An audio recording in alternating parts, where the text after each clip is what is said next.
Well, today most of us drove here. Anyone not drive here or come with someone else in a car? Most everybody came in a car, right? It seems that you can learn many lessons from driving. Now, Ohio has unique aspects to its highway laws.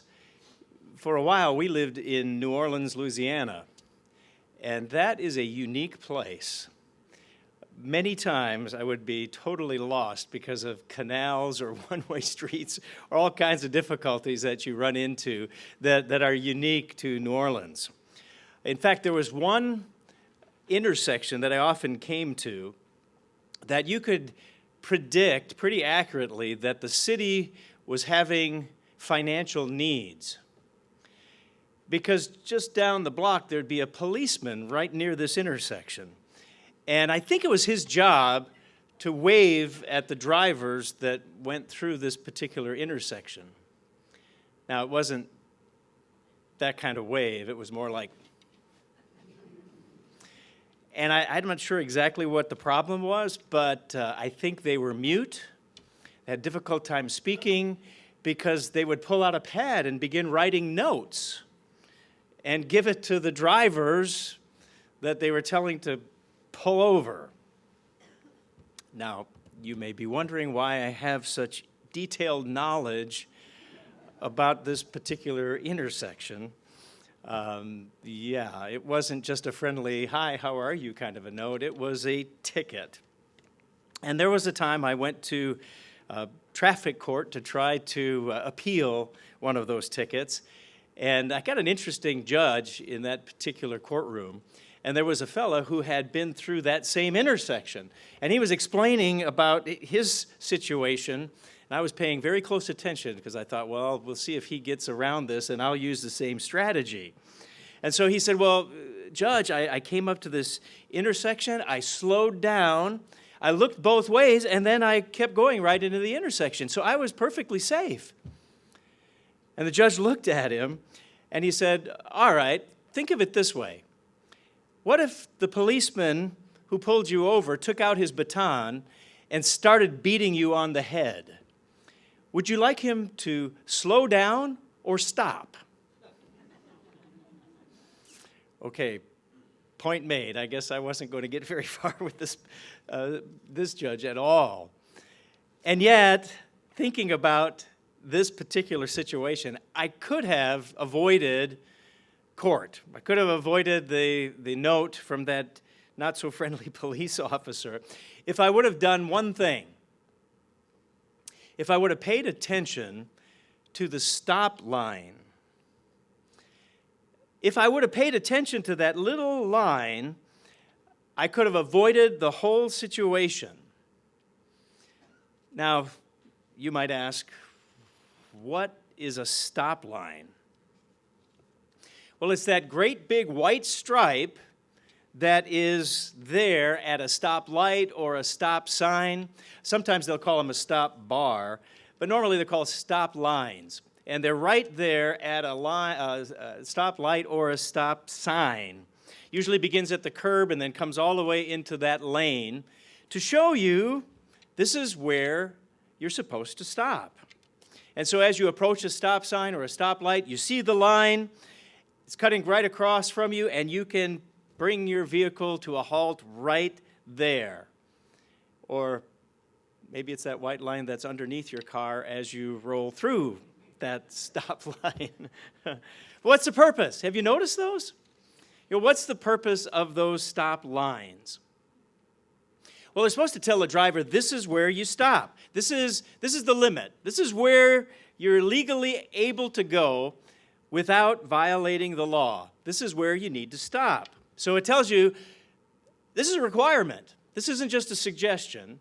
You must stop. That's what the stop sign tells you. The stop light, if it's red, says you must stop. Now, the stop line tells you this is where you stop. So the sign tells you you must. The line says here's where you do it.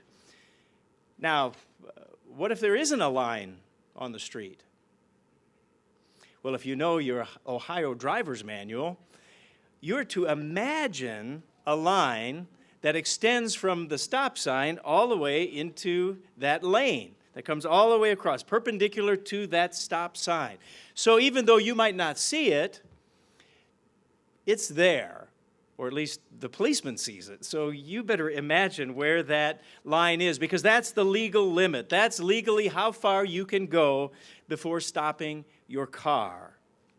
Now, why? Why do they have these lines drawn on the road?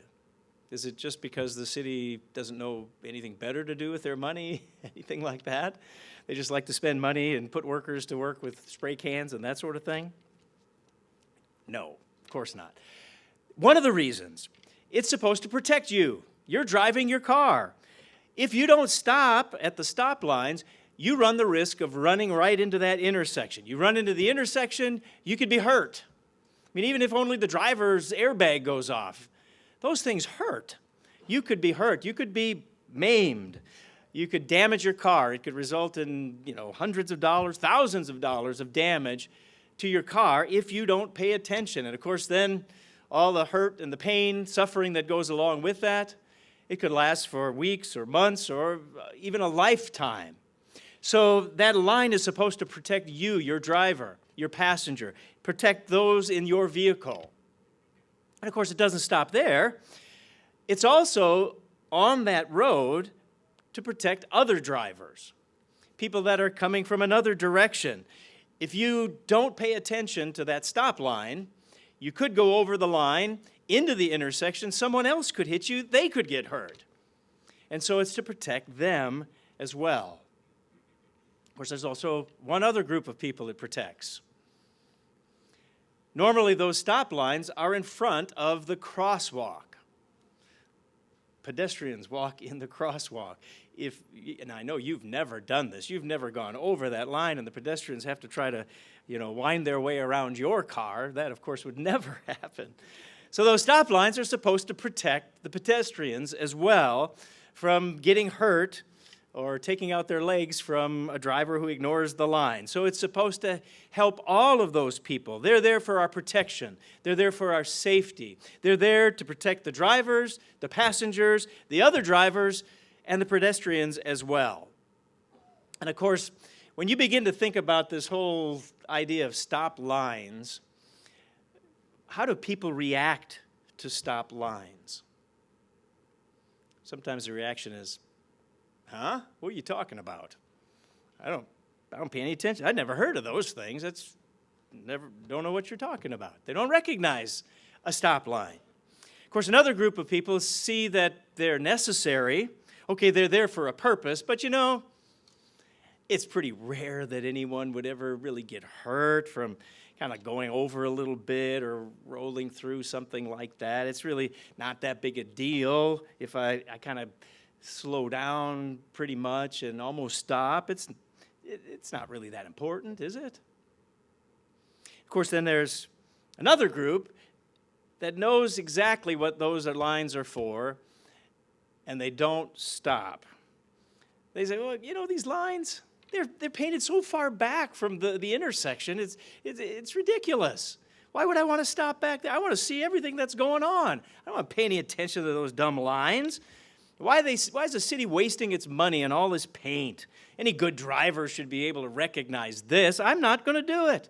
I'm not going to pay any attention. I'm going to just disregard this line, and I'm going to do what I want to do because I'm a safe driver. I think I'm okay. I think I know best. Of course, there's also another group that actually recognize those lines and obey what the line's telling them to do. They recognize this is there for everyone's safety. It's there for everyone's protection. And so they obey that, not only the stop sign, but that stop line. Now you're probably thinking, what, I needed a driver's education lesson today, or what? No, that's not the case. The point, there's a spiritual connection between physical stop lines and what I'd like to talk about. want to talk about spiritual stop lines. Spiritual stop lines. We know God's signs, don't we? Most of us can probably feel pretty confident. We know the signs. God's given us specific signs that show His will, His way. We've got the Big Ten. The Ten Commandments are signs that God shows this is the way. If you want a right relationship with me, you should follow these signs. You should obey these signs. Don't go any further than some of these things that I say, and you'll be safe. You'll be protected. Life will be so much better if you follow my signs. So God gives directions in that way, and He erects huge signs in that sense, so we don't get hurt. I think that's important, because as we think about these signs that God's given us, He's also given us a responsibility when it comes to those signs. He's given us the spiritual stop lines. And the important part is, there's not some city crew out here with big white cans painting things on the road for us, spiritually speaking. God's given us that spiritual paint can. And you and I get to decide, where do I paint this line in my life? Here's God's sign. He says, this is what you need to do. Now, where do I put the line on the road? What is my personal standard that's based on the law of God? Based on God's signs, where do I draw my stop line according to what God's given me? How do I choose my personal stop line? Since God's already given me the sign, where's my line go? So let's think about that for a minute. Where do you draw the line? Where do you draw the line? You see, one of the reasons this is important, if you think of it in terms of driving and you think of God's signs that show us how to live, where to go, how to stop, which direction we should be, when we come to some of those intersections, they can be very dangerous, especially you think spiritually. Ephesians talks about the fact we are battling spiritual wickedness in high places. When you think about that in terms of driving, some of those high places, you ever seen those big monster trucks? They got wheels that are this tall. We got a demonic world out there that is waiting at the intersection with their monster truck, ready for us to roll over that stop sign and get blasted by this monster truck. They would love to take us out. They would love for us to careen into an intersection so they could run us over, so we could lose our way. We could get off track. And so we don't want that. And so God gives us that responsibility to paint those lines, those spiritual stop lines, according to God's inspiration and guidance that He gives us in His way, His signs. Let's think about a couple of those examples that can maybe help us to see a little bit differently into God's signs. We know God gives us the Big Ten in Exodus chapter 20. One of the big ones we're all here today is remember the Sabbath. Keep it holy. Right? We know what that passage says in Exodus 20, verse 8. We're to remember the Sabbath day. Well, where do we draw the line when it comes to the Sabbath? Of course, in all of our families, we're all a little different. There might be minor little differences in certain situations that line might be a little different for us as different families. But if we find ourselves slipping into the Sabbath intersection, is it a minor violation, or is it something that could really get us into trouble? Well, depending where we draw that line, do we get into Sabbath distractions that pull us off our path? Or maybe sometimes we're just driving down the road and we are in high gear and we are rolling along on Friday and we are moving full out. And here comes the stop sign of the Sabbath. And as we're getting closer, we go, uh-oh. We hit the brakes and we slide right into that Sabbath intersection. Ever happen? Where's the line? Where was our line drawn to help us to recognize where we needed to stop. I mean, we know Leviticus 23, verse 32, it tells us we're supposed to remember that Sabbath. We're to keep it holy from sunset to sunset, evening to evening. We keep our Sabbath. Or do we slam on the brakes running into it? Are we ready for the Sabbath? Do we realize that Sabbath is an amazing opportunity to develop our relationship with God that much more deeply?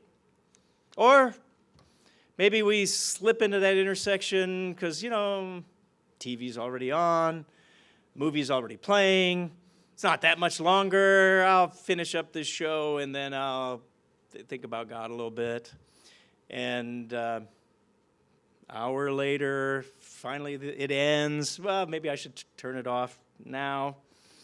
I'm sure God would understand. He wouldn't mind if I just finish out the show, right? So we may think in those terms. Well, where does that put the line that God wants us to draw for our own selves? Maybe it's, I think I'll watch a little news. Always good to keep up on the news. Certainly nothing wrong with that. We want to know what's happening. We need to be aware. We want to watch. We want to be updated on what's happening in the world so we can see maybe how prophetic events are coming together. That's all great. It's wonderful. Not a thing wrong with that. So I turn on the news on the Sabbath and I can watch Blitzer. Or I can watch Cooper, and then Dobbs, and then Greta, and I can let it go into Hannity and O'Reilly and all the way down the line. Maybe after hours and hours, I finally turn it off. Oh, hey, Sabbath's over, okay. Guess I caught up on every little bit of news. And when we do that, don't we find ourselves into the intersection? We've watched one after another, after another, after another, and we find ourselves in a danger zone. You see, I think God says, where do you draw your line? Where do you draw your line? There's another one. The big one. Start out. Exodus chapter 20 talks about it. Don't have any other gods before me. No other gods. Love the Lord your God. We know Christ said that with all our heart, with all our soul, with all our mind. That's the commandment. I know that sign. I understand that sign. Where do we draw the line? Where do we draw our personal, spiritual stop line when it comes to no other gods before me? Well, I know as a spiritual person, I should be praying. I'm supposed to be developing my relationship with God. He's given me His amazing word, and I need to talk to Him. I need to grow in my relationship. I need to pray. I need to praise Him. I need to honor Him. I need to worship God. Certainly those things are a part of what I know. I know the sign. I know I should come before God. I know that I should talk about the problems and the difficulties, the sins that I'm dealing with. I need His forgiveness. I want His forgiveness. I understand I have to pray and talk to Him about those things. I want His will done in my life. I want to respond to His Spirit. I want to be submissive to His ways. I want to thank Him. I want to honor Him in that way. I want to ask Him to give me wisdom. I know the sign. But when it comes to doing it, I just kind of roll right through it. It's not really a complete, well thought out stop. Is it an afterthought? Is it afterthought, kind of rolling through the intersection? I think sometimes it's kind of like that, isn't it? We're guilty of that. I'm guilty of it. I'm at the spiritual stoplight, and I'm waiting for that thing to change, and I know I'm in a hurry, God, and the light's going to change, so I got to go. Do we do that? Once in a while, you got to. That's life. But if that becomes our habit, where have we painted that spiritual stop line? Paul told the Thessalonians, he said, pray without ceasing. We should be in an attitude and a mindset of prayer and honor and worship to God all the time. Now, of course, that's a challenge in our world, but how does it apply?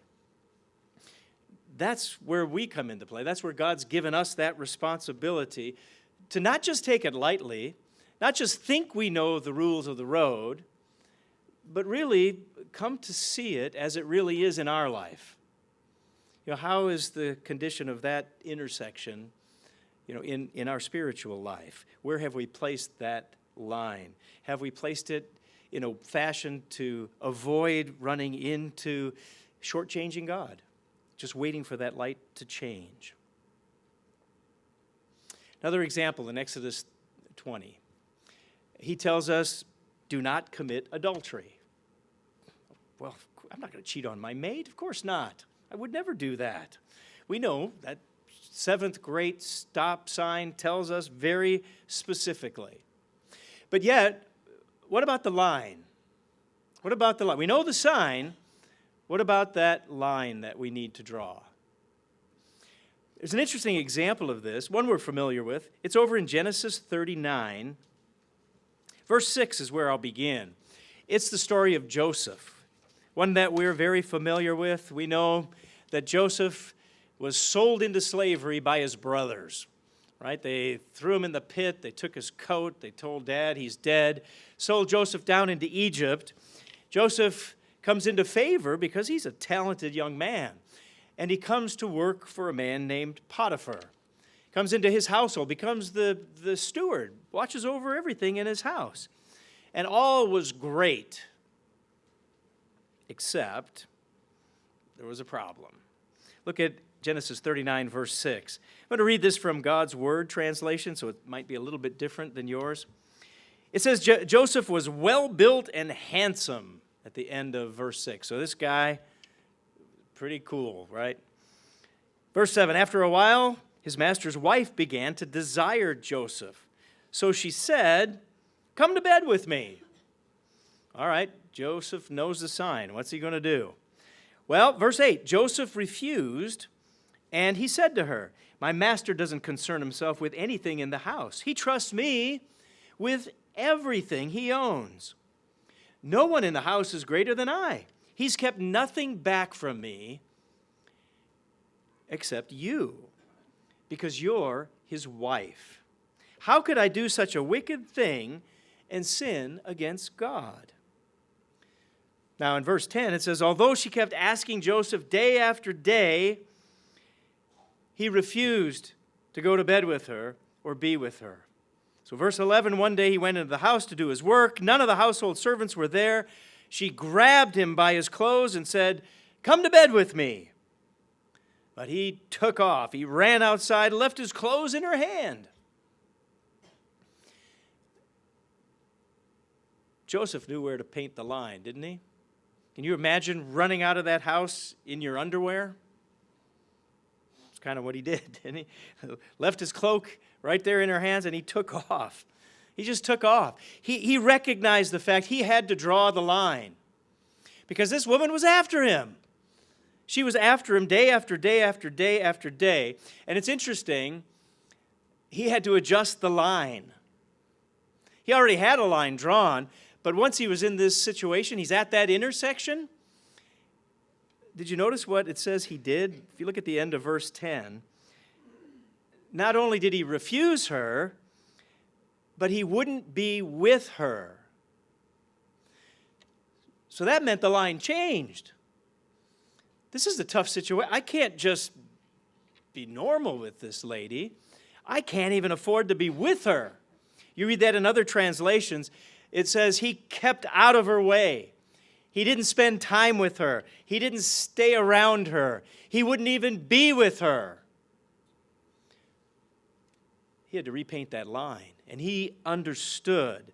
He was a man in covenant with God, and that meant something to him. He had a responsibility beyond even the responsibility he had with the master of the household. Yes, he had responsibility to him, but he called a sin a sin. This is a sin. It doesn't matter if she wants me, because you could justify that, couldn't you?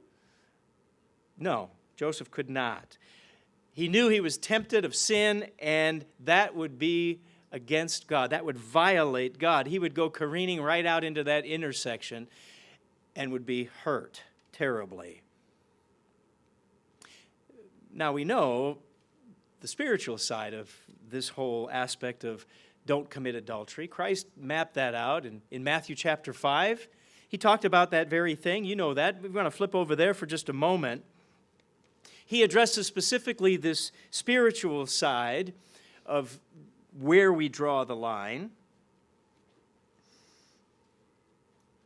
Let's see if this applies. Matthew chapter 5, verse 27. Christ says, "You've heard that it was said of those of old, 'You shall not commit adultery.'" Well, yeah, Exodus maps that out very clearly. But, verse 28, Christ says, "I say to you that whoever looks at a woman to lust for her has already committed adultery with her in his heart." Now, if you read verse 28 in the Message, it says this: "Don't think you preserve your virtue by simply staying out of bed. Your heart can be corrupted by lust even quicker than your body." Kind of interesting way to put it. Your heart can be corrupted even quicker than your body by lust. And so it's a good reminder. We've heard this before, but what about that line in our personal life? How does it apply? Well, what do we watch? We all go home, we turn on the television. What do we watch? I mean, sex on TV, it's everywhere. Turn on Netflix, right? Do we watch over at internet, pornography? Those are issues every one of us have to determine where the line is drawn in our life. I mean, do we catch ourselves saying, well, you know, it's not that bad?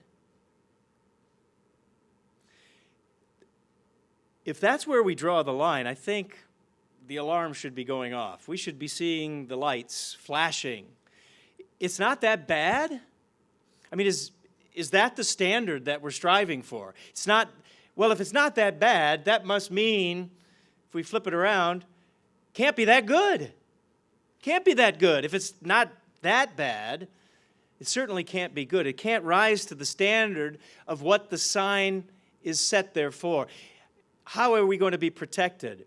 How are we going to be safe?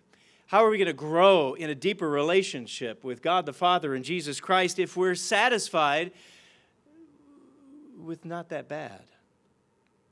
You see, so we could fool ourselves with television and Netflix and video games and internet and porn and all the whole range of entertainment that's out there. And yet oftentimes we don't connect it with, don't commit adultery. But Christ says it is connected. It is connected. And it's dependent much in a sense of where we draw the line. Think about it for a moment. Have we ever felt that it doesn't seem that I can get beyond this problem? I can't seem to overcome this. I keep slipping back into sin, and this issue keeps coming up. I just don't know why I can't overcome it. I just don't seem to get anywhere, and I make the same mistakes over and over.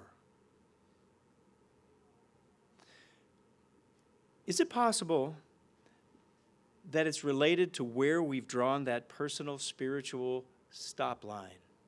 Have we drawn it much, much too close to that intersection so that it's not helping us in gaining the success that God wants us to have? You see, if we just roll through and that spiritual car of ours is hanging over to the intersection, most likely it's going to get hit every single time. So where do we draw that line? I mean, we know the big line, the big sign. It says, don't kill or do not murder. Exodus 20 reminds us of that.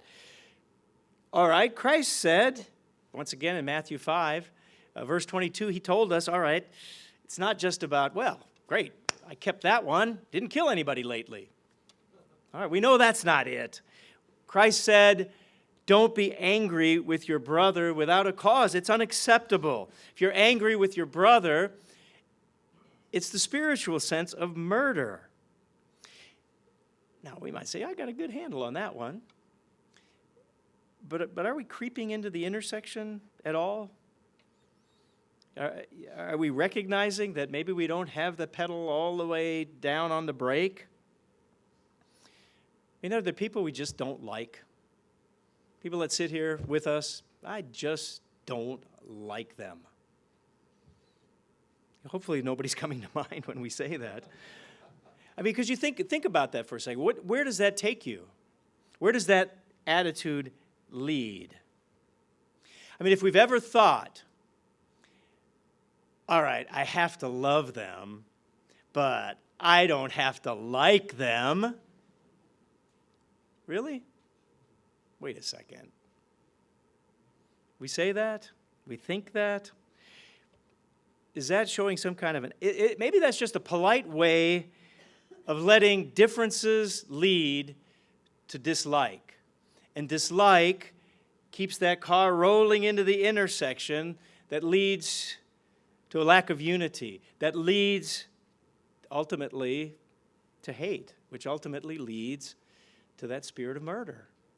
So we can't kid ourselves when it comes to these kinds of things, because if there's a trace that we're still moving ahead in the wrong way and getting into that intersection, we got to put on the brakes, because God's way, his sign is clear and it is obvious.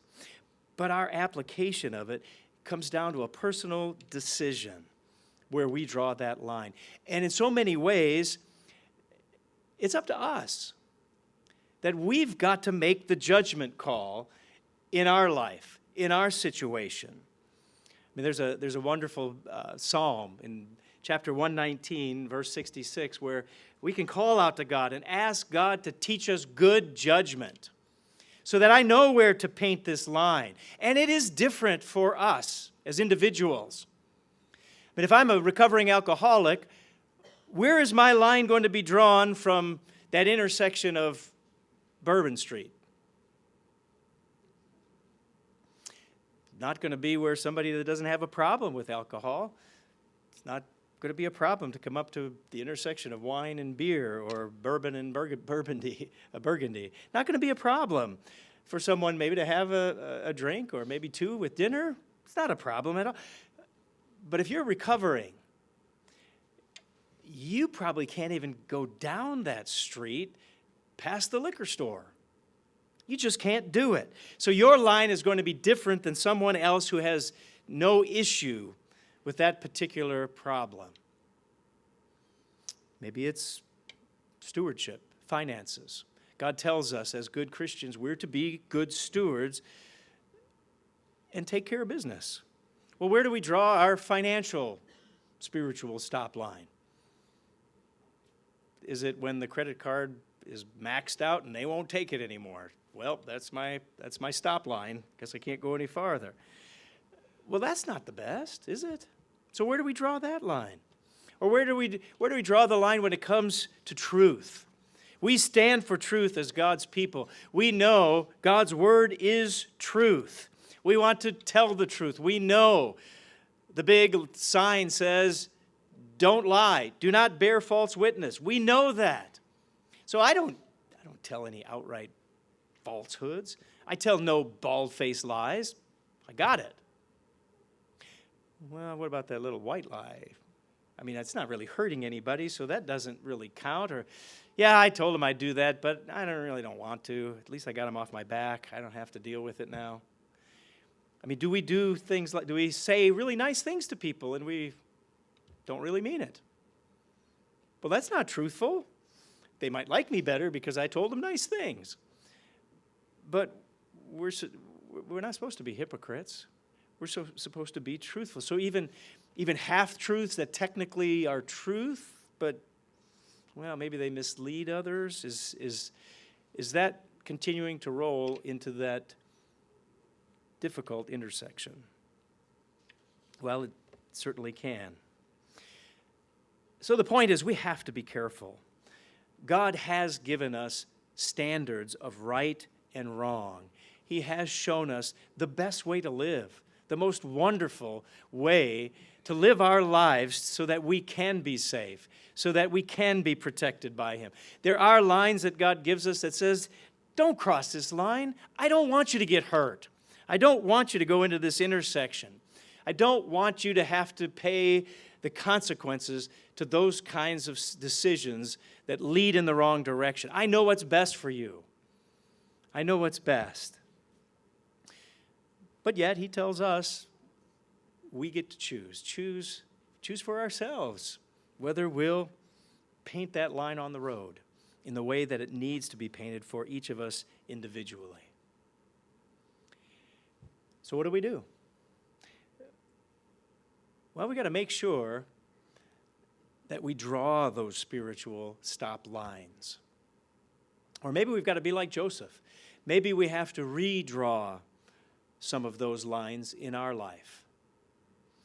There's an interesting street over by Glen Estee, Withamsville Road. It's right by there's a buffet there. There's a car wash as well. I don't know if you've ever been down this road. You go down this road, and it's a dead end. But just before you get to the end, there's a little street that cuts over to Highway 32. And they used to have this little bitty little arrow right there at the street that pointed to the left, that you got to turn or you're going to be stuck at the end of the street at the dead end. So they had this little line painted there. Well, the other day, I was driving by there, and there's no arrow. It's gone. They kind of erased it. You could see kind of where it was. And I looked down the street, and there were like 3 cars at the end of the block turning around in somebody's driveway trying to come back the other way because they got stuck. A couple days later, I came down the street, and they had repainted this arrow. But it wasn't this little arrow pointing to the left. If you go down there today, there is this gigantic arrow. It's got to be 5 feet wide that's all pointing to this street, because I think the people at the end got sick and tired of people turning around in their driveway all the time. And it just was a reminder. Maybe we've got to erase the line and redraw it more appropriately for our lives, so we don't get into the problems we seem to continually have. So if we're going to draw closer to God, if we're going to have a much deeper and better relationship, we're growing in the way that God wants us to, we must draw those spiritual stop lines. How do we do it? I think first, we got to know the road. If you don't know the road, you're going to be down at the end, stuck turning around in somebody's driveway, trying to come back the other way. In other words, we've got to know the road, right? We've got to know what God has planned for us. We've got to understand His Word. We have to review His Word. We have to know the signs. We have to be not just familiar with them, but we have to understand the aspects of God's signs that He gives us. And not just the Big Ten, but the spiritual side, the spiritual intent. And we just can't say, well, I know the road. I know it. I've been around all this time. I know it. And we turn on our GPS, and we know our GPS never takes us in the wrong way, because it always takes us exactly. Okay, you've gotten lost with your GPS before too, right? It took you to some other place that you didn't want to go to. And sometimes we do get into that, well, I'm looking on my phone, or I've got my internet out, and that's going to be perfect because I don't even have to think about it. But that's not the case at all. God's given us His Word. And we have to study it. We have to know what He's mapped out for us and review it and deeply strive to understand what it is, right? We have to do that. And that will help us. In a way, you might say, we're coming to that intersection and we better check the brakes. Different cars have different kinds of brakes. Some of them will put you through the steering wheel if you're not careful, because they're really strong. Others not. We better know our brakes. Is our braking system working the way that God intended it? One of the Proverbs talks about this, Proverbs chapter 19, verse 16. I think it's kind of talking about spiritual brakes and really knowing the road and knowing how it applies to me, really understanding God's signs. Proverbs chapter 19, verse 16, because as we understand those signs at a deeper level, we'll know exactly where we need to draw our spiritual stop lines. Proverbs 19:16, it says, "He who keeps the commandment keeps his soul, but he who's careless of his ways will die." I mean, for today's purposes, it kind of reminds me, we're at that intersection. We draw those lines in the appropriate place. We're not going to just carelessly go right into that intersection where there's only trouble. New Century says, obey the commands and you'll be protected. Those who are careless will die. And so we've got to know that. It's not just enough to pay attention to the sign. We've got to know how to apply it in our life. And that becomes critical. So then that means, I think, secondly, we have to know ourselves. We've got to know the map. We've got to know the road. We've got to understand God's way and His signs. But we also have to know ourselves. We have to know our strengths. We have to know our weaknesses. We have to know the areas we need to grow in. And we're all different. We're all different. Just go to Planet Fitness and you'll see, physically, we're all different. Man, some of those guys can pump iron, and it's unbelievable. I can't hardly lift it. We're all different. We have different routines. We have different strengths. We have different areas we need to grow in. Something that may be a huge challenge for me, not an issue with you. But perhaps you've got something else. So we have to know ourselves so that we know how to apply those signs and how they fit in our life. I think a third thing that we can do as well is to be conservative. To be conservative. Now, I know we're in a political season, and I'm not talking about politics, but to be conservative with where we place those lines. More in the sense of really be thoughtful, take care, be reasonable, be honest with ourselves. Paul told those in Thessalonica, he told them, abstain from every form of evil. That's in 1 Thessalonians 5:22. The Old King James says, abstain from all appearance of evil. So every form, he says, like a Joseph, keep away from it, refrain from it, avoid it, stay away, reject it outright. Every form of evil. Well, how are we going to do this if we're not really honest, if we're not really straightforward, if we're not really conservative as we paint that spiritual line? We could end up in a whole different place if we're not careful. One of the Proverbs gives an example of this. If you're still there, go to Proverbs chapter 1. Right off the bat, we have a father giving his son advice. And of course, one of the challenges, especially for young adults, for young people, who do you hang with, right? Who are you with? Does that matter? Would that have any impact on where we paint the lines? Well, anyone ever go to high school? Yeah, it definitely makes a difference, doesn't it? Look at Proverbs chapter 1. Verse 10, I'll pick it up there. It starts out in an interesting way as father starts talking to his son. He tells him, be careful. My son, if sinners entice you, do not consent. We're going to be faced in situations in life that there'll be temptations all around us. The message says if bad companions tempt you, don't go along with them. And whether it's a situation like this, yeah, it gets into kind of crazy stuff here. It says, let's go out and raise a ruckus. Let's beat up some old people. Let's take them for everything they've got. Okay, we may not do that. We may not, steal from others. But the point is, do we go along? Do we just go along for the ride? You see, we get to drive our own spiritual life. We get to choose.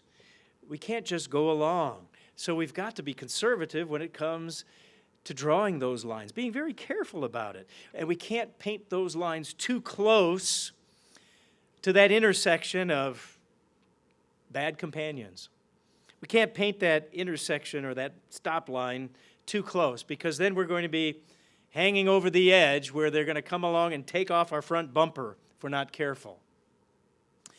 So that means, a fourth thing, we have to watch for the precursors. Watch for the precursors. Now, what am I talking about? Well, if you've driven around some of the roads around here, go down Highway 30, 32, they've got some extra signs. You ever seen these signs that say, "Be prepared to stop when flashing," right? You watch that thing really carefully and you step on it before that thing starts flashing, right? So I want to get through that intersection. Well, it starts flashing, you know, or you're supposed to know, there's no way you're going to make it through that light. You better start slowing down because that sign's a precursor to what you need to do. Sometimes it's funny signs. Watch for sign. Okay, well, that's a precursor. I guess I got to watch for something. Or sometimes you'll have a sign that says blind corner, blind intersection. You come to an intersection that has a great big mirror up there that's supposed to help you. And so you're aware ahead of time. It gives you a warning that there's something coming up. There's something ahead. Sometimes there'll even be signs that say, "Stop sign ahead," because you're supposed to be prepared for it. Well, when we think about that spiritually, don't we have to be prepared for what's ahead? And I'm not just talking about the future. What I'm trying to get at is that we have to make a determination of how we got into that intersection to begin with. How did we get there? If we don't set a precursor for ourselves, where are we going to be the next time we come up to that intersection? I mean, what's there to stop us from just doing the same thing all over again? We have to set that precursor and redraw that line back so that we don't repeat the same thing all over again. And so it comes down to that concept of, how did I get into this mess to begin with? And I've got to step back this process to recognize, if I just keep doing the same thing and somehow think I'm going to have a different result, that's just silly. That is just not going to happen. I have to rethink how I got there so that I'm going to do something different. This time I'm going to put on the brakes long before I get there. Otherwise, I'll be in that same mess all over again. So I've got to set that precursor. If I'm going to avoid that same thing all over again, I've got to recognize it's my thinking. It's my thoughts that led me there. And if I don't change my thinking, my actions aren't going to change either. And so I've got to set that spiritual precursor, or it's going to lead me all in the wrong direction. I mean, think about it. How long do we want these spiritual lives to last? I mean, we want to go right into the kingdom, right? We want to. I know when I first got to drive, for some reason my parents were really worried about it. I don't know. My dad always used to make fun of me and say, "Okay, you got your license, everybody get off the sidewalk," right? But he had a little bit of wise advice. He asked, "Well, how long do you want your car to last?" Because I'd saved money, got my first car. Wow, how cool is that? So now I can really obey every single stop sign and, well, okay. He knew me. "How long do you want your car to last?" he asked me. It's like, well, I'm poor. I want it to last as long as it possibly will last. Well, he said, if you drive carelessly, your car will last a lifetime. In other words, you get out in that intersection, you're going to get killed, and that'll last you a very short lifetime. And I think there is a spiritual connection, though, isn't there? I mean, we long for God's kingdom. We want to be a part of his family forever. He sees it that way already. Well, we don't want to take ourselves out of the kingdom. We're on that road. And so God wants us to follow his instructions. He wants us to follow his signs. He's given us, it's even bigger than that arrow over at Glen Este. He gives us a shining light to map the way and show us how to live. And he wants us to continue to grow. And so he instructs us, and he guides us, and he corrects us, and he teaches us, and he shows us the way to be safe and secure. And he protects us because he doesn't want us to get into any kind of spiritual accident at all. So let's take advantage of God's way. Let's take advantage of this wonderful Creator that we have. And let's recognize that every time we get out there on the road, when we live life, in fact, when you go home today, look down when you stop at that stop sign. You come to that stoplight, start noticing those lines. Every time you drive, I hope you'll keep it in mind now. Keep it in mind as long as you can. You come to a stop sign, look for that line. Where's it drawn? Where's your line drawn? I hope that will be a spiritual reminder for us. Don't just look at the light. Don't just look at the sign. Where's the line drawn? And hopefully you'll remember this analogy, because we can ask ourselves, are my spiritual stop lines in the right place? God certainly has given us his signs for our good. So let's be very sure to place our spiritual stop lines right where they belong. Then, once we stop, let's step on the gas and get going. Let's get going to our great ultimate destination, the kingdom of God.